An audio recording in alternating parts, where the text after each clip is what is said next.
बहुत वर्ष पहले अपने भारतवर्ष में अनेक बार मनुष्यों ने पिंगला नाड़ी पर काम करना शुरू किया था। जैसे आपने राजा बलि के बारे में सुनागा, जिस वक्त वामन अवतार हुआ था।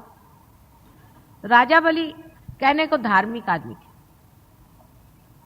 लेकिन उन्होंने यज्ञ किए। सृजन शक्ति के लिए लोग यज्ञ करते हैं। यज्ञ करने से पंच महाभूतों को अपने काबू में कर सकते हैं।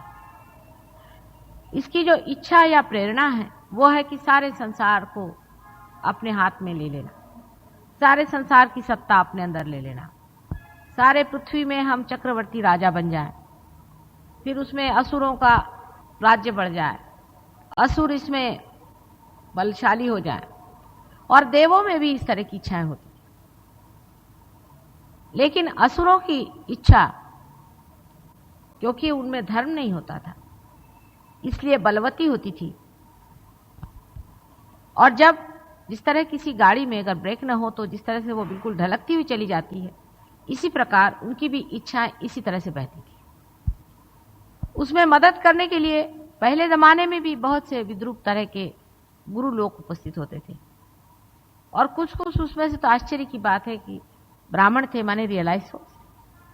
जैसे विश्वामित्र जी थे। विश्वामित्र ने ही बलि को सिखाया, मतलब जिसको हम शुद्ध स्वरूप का कह सकते हैं। विकृत स्वरूप की तो बहुत ही चीजें होती थी, लेकिन एक शुद्ध स्वरूप का भी प्रयास। तो प्रयास से ही आप इस पिंगला नाड़ी पर चल सकते हैं। और इसलिए एफर्ट बताया गया कि आप यज्ञ करिए, तप करिए और आप शक्तियों को प्राप्त करिए। तो ब्रह्मदेव को प्रसन्न करने की बात थी। ब्रह्मदेव को प्रसन्न करने से आपका कल्याण नहीं हो सकता, आपका ट्रांसफॉर्मेशन नहीं हो सकता, आप अतिमानव नहीं हो सकते।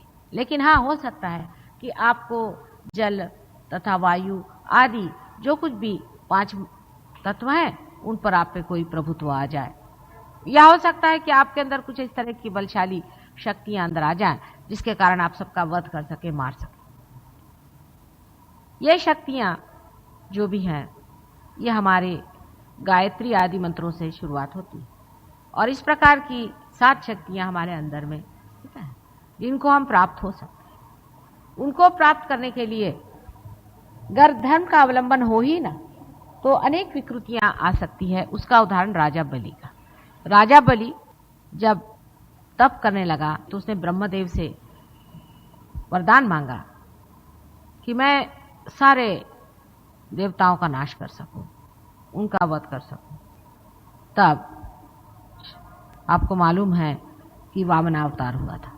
वामनावतार होने का मतलब यह है कि तब जो अपनी बीच वाली शक्ति है, जिसे हम सत्वगुणी कहते हैं, जो श्री विष्णु की शक्ति है, जिसे वैष्णवी शक्ति कहते हैं, जिसके कारण हम अमीबा से आज मनुष्य हुए, उस शक्ति ने अवतार लिया बैलेंस देने के लिए कि इस तरह से एक एक्सट्रीम पे आप चले जा रहे हैं जिससे आप बड़े भारी सत्ताशाली हो, और उसमें आप सबका वध करना शुरू कर देते हैं, मारना शुरू कर देते हैं, जिसको हम ईगो ओरिएंटेड ऐसा कहते हैं। ईगो ओरिएंटेड जिन्हें हम कहते हैं, इस तरह के जो समाज व्यवस्थाएं होती हैं, जैसे कि आज वेस्ट की हैं, ईगो ओरिएंटेड, ये भी व्यवस्थाओं में युद्ध होना, लोगों को मार डालना और अपनी सत्ता हर जगह स्थापित करना। इस तरह से हमारे देश पर अंग्रेजों ने राज्य किया। अमेरिका का इकोनॉमिक डेवलपमेंट जो है उसमें वो हमारे ऊपर राज करना चाहती है, फिर रशियंस हमारे ऊपर राज करना चाहते हैं। अब इस वक्त कोई न कोई सात्विक शक्ति का जन्मना जरूरी होता है। अगर वो न जन्म पाए तो ये लोग जो हैं ये सारे संसार को अपने ईगो से दबोच मारे। हालांकि उनका भी कल्याण नहीं होता, वो भी उसके बाद सीधे सीधे नरक में ही जाते।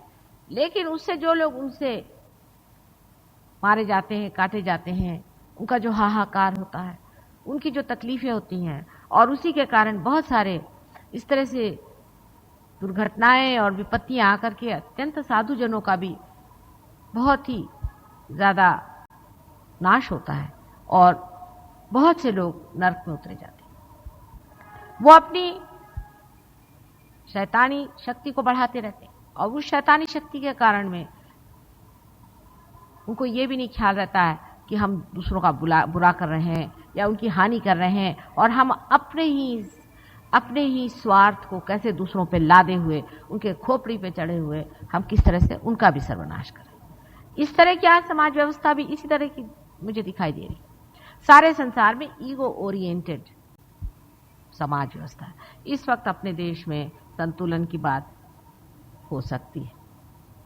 संतुलन में पहली चीज है कि धर्म को जागरूक करिए। वैष्णवी शक्ति हमारे अंदर के धर्म को जागरूक करती है। मनुष्य के अंदर का जब धर्म जागरूक हो जाता है, उसी वक्त वो अपनी कोई सी भी एक्सट्रीम चीज को छोड़ सकता है। जबकि आपका देश आज उन्नति की ओर चढ़ रहा है, तब आपको देखना चाहिए कि वो लोग जो उन्नति की ओर जाके अपने को बहुत दहाड़ मार के कह रहे हैं कि हम यहाँ पर हैं और बड़े हम सुखी हैं, वो वास्तव में बिल्कुल भी सुखी नहीं। परमात्मा की कृपा से कलयुग में एक एक कोने में जो जो बातें होती आपको सब पता हो जाता है। एक ऐसा पृथ्वी तल पे बर्म्यूडा ट्रायंगल आपने सुना होगा नाम की एक पूर्ण ऐसी नरक के द्वार की व्यवस्था हो गई। वहां नरक के द्वार कैसे बने? वहां से बहुत सारे लोग गुलाम बना करके ले जाते थे। बहुत से देशों से गुलाम बना करके स्लेव का वहां पे ट्रेड होता था। वो जितने भी वहां से गुलाम गए, उनकी आहें वहां बैठ गई और उन आहों ने जाकर के ये बर्म्यूडा ट्रायंगल बनाया और वहां गर्क हो गई। ये शैतानी शक्तियां अनेक वृत्ति से आती हैं। जैसे आपने सुना आजकल आनंद मार्गी लोग हैं, जैसे आपने सुना अनेक इस तरह के लोग हैं, और ये जितने भी आजकल ये गुरु गुरु घुमा करते हैं और ये जो सब है, ये सब इसी तरह के कुछ न कुछ इसी तरह के व्यापार में लगे हुए। हाँ, इसमें से कुछ कुछ तो ऐसे भी हैं कि जो ईड़ा नाड़ी से भी काम लेते हैं, पर पिंगला नाड़ी से भी काम लेने वाले बहुत लोग हैं। और इन्होंने इसमें इस तरह से अपनी शक्तियां प्राप्त कर दी हैं कि पिंगला नाड़ी पर बहुत से मरे हुए जो लोग हमारे कलेक्टिव सुप्रा कॉन्शियस में हैं, उनको ला करके आपके अंदर डाल करके आपसे वो काम उठाते हैं। बहुत ज्यादा डायनामिक हो जाना, संसार का जितना प्रोग्रेस चल रहा है उसे कहीं अधिक अपने को प्रोग्रेसिव बना लेना, या संसार में जो सब लोग गरीब हों उसमें एक आदमी का रईस हो जाना, आदि जो चीजें हैं, ये सब इसे हम कैंसर कहें। ये एक मैलिग्नेंसी है। एक सेल का बहुत ज्यादा बढ़ जाना मैलिग्नेंसी है। फिर वैसा सेल दूसरे को छूता है तो वो भी मैलिग्नेंट होना चाहता है। आदमी जब देखता है कि एक आदमी बड़ा रईस होगा तो मैं भी क्यों न हो जाऊं, वो ये नहीं देखता कि वो आदमी वास्तविक क्या है, वो किस तरह से उसका जीवन यापन होगा, उसका उसके घर में क्या हाल चाल है, वो किस तरह से सुखी है या कुछ है। बस उसके पास पैसा आ गया तो मेरे पास भी पैसा आना चाहिए। फिर वो दूसरे को छूता, वो भी कहता मेरे पास भी पैसा आना चाहिए। वो कहता उसके पास इतनी सत्ता है, वो अगर प्राइम मिनिस्टर हो गया तो मुझे भी प्राइम मिनिस्टर, वो अगर गवर्नर हो गया तो मुझे भी गवर्नर होना चाहिए। इस तरह से ये जो मैलिग्नेंसी है ये फैलती है। सात्विकता में मनुष्य को संतोष, वो संतोष में रहता है क्योंकि वो अपने धर्म को पाता है और अपने धर्म में मजा उठाता है, उसको अपने धर्म का आनंद आता है, वो अपने धर्म में होता है। और आप सहयोग के द्वारा आप समझ रहे हैं कि धर्म में कितना बड़ा है। संसार की सारी दुनिया भर की संपत्ति एक तरफ चली जाए, सत्ता चली जाए, जो अपने हृदय में बसे हुए आत्मा से जो आनंद आता है उसकी कोई भी कीमत नहीं। उस आनंद से बढ़ के और संसार में कोई भी चीज नहीं। आपको मालूम है सहयोग में कितने ही लोगों ने शराब आदि चीजें एकदम से छोड़, क्योंकि जब हृदय के अंदर बसे हुए उस आत्मा स्वरूप परमात्मा का हमारे अंदर आनंद बहने लग जाता है, तब फिर ये चीजें अपने आप ही छूट जाती है। उसके लिए लेक्चर देने की जरूरत नहीं, कोई आफत मचाने की जरूरत नहीं, आपसे छूट जाती है। आनंद का स्रोत ही बदल जाता है, इसलिए अपनी प्रायोरिटीज बदल जाती है और हम उस तरह से बनने लगते हैं। यह आपका सहयोग का बड़ा भारी लाभ है, जिससे आपका धर्म स्थापित हो जाए। जब तक आप अपना धर्म पूरी तरह से स्थापित नहीं करेंगे, तब तक सहयोग का आनंद नहीं आने वाला। इसमें हिपोक्रेट नहीं चल सकता। धर्म अपने अंदर बसा हुआ है। आप जानते हैं कि अपने नाभि चक्र में ही धर्म की स्थापना होती है। नाभि चक्र के अंदर अगर धर्म में कोई विकृति होगी तो कभी भी आपका कितना भी सहयोग का प्रयत्न हो सब व्यर्थ जाए और हमारी भी मेहनत व्यर्थ जाती। इसलिए पहले अपना धर्म स्थापित करना चाहिए। इसके अनेक आपको उपाय मैंने बनाया, अनेक बार बताए।